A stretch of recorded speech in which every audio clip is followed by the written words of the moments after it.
Communication, marketing, recrutement. Vos besoins ont des solutions vidéo avec Décideur TV, le studio.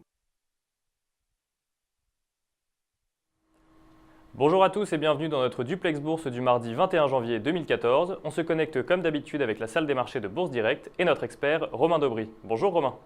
Bonjour Nicolas. Alors ce matin, la Bourse de Paris est en légère hausse. Aujourd'hui également, les publications d'entreprises reprennent et on vient de recevoir l'indice ZEW du climat économique allemand. Pouvez-vous nous en dire un peu plus ? Oui, tout à fait. Alors effectivement, le CAC 40 est en hausse pour l'instant, aux alentours des 4340 points, en hausse de 0,36%. On touche des plus hauts annuels et on n'est pas loin des plus hauts de l'année dernière à une quinzaine de points près.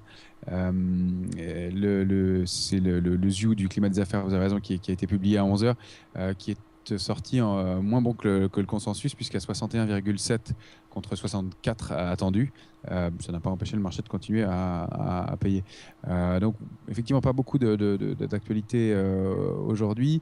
On reprend la saison des résultats, comme vous le disiez, les résultats US et puis les chiffres d'affaires des grandes sociétés françaises qui sont publiés. Ce qu'on peut dire, c'est que cette nuit, la Chine a pour la deuxième fois en une semaine réinjecté des liquidités, ce qui a tendu un peu les taux.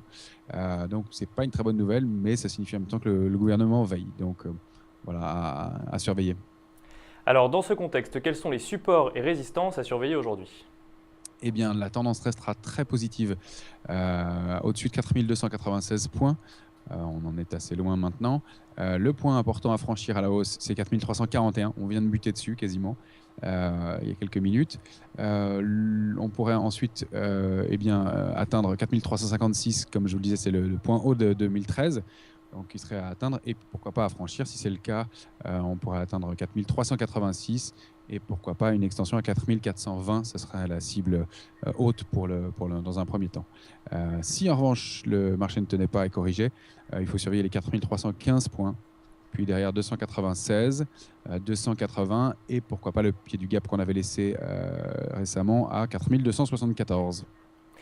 Au niveau des valeurs maintenant, je crois que 3 valeurs ont retenu votre attention aujourd'hui. Il s'agit de Rémy Cointreau, Alstom et Soitec. Exactement.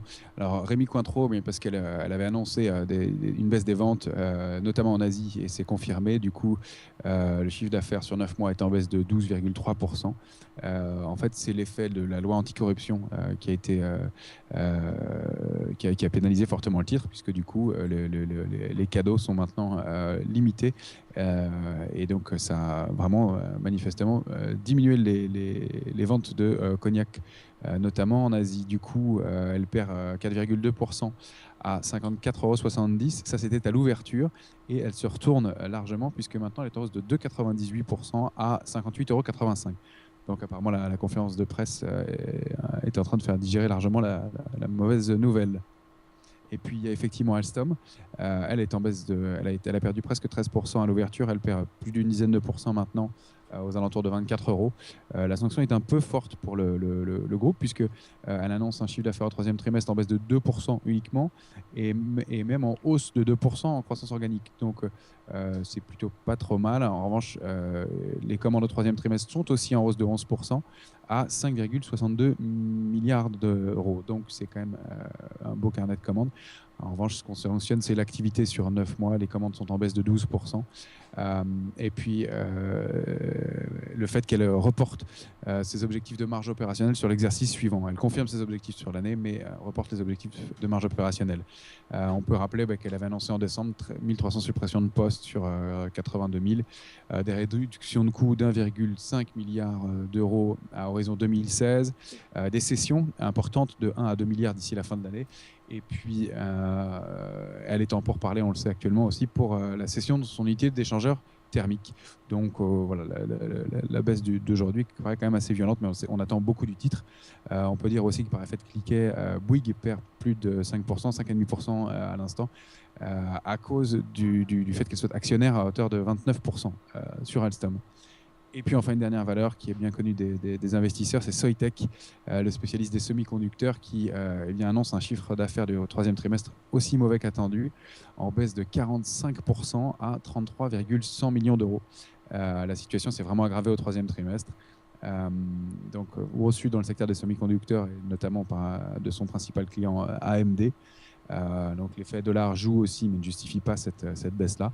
Alors il y a des relais avec sa centrale solaire en Afrique du Sud, mais qui n'atteindra son niveau de production qu'en février ou mars prochain et qui pour l'instant ne produit que 300 000 € de chiffre d'affaires à ce jour. Donc c'est pas suffisant pour le titre, qui est sanctionné une nouvelle fois et qui a eu un plus bas à 1,45.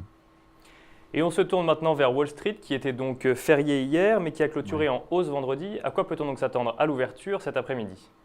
Eh bien, pour l'instant, les futurs américains sont en légère hausse de 0,30%. Pas énormément de relais et de statistiques cette semaine, uniquement les ventes de logements anciens demain. Et puis, on reprend la saison de publication des résultats aussi. Et demain soir, on aura notamment Microsoft. Donc, c'est la santé des entreprises américaines qui donnera un peu le ton pour le reste de la semaine. Merci beaucoup Romain pour toutes ces précisions. On se retrouve demain pour un nouveau duplex. En attendant, très bonne séance à tous et à demain. Merci beaucoup Nicolas, très bonne journée, au revoir.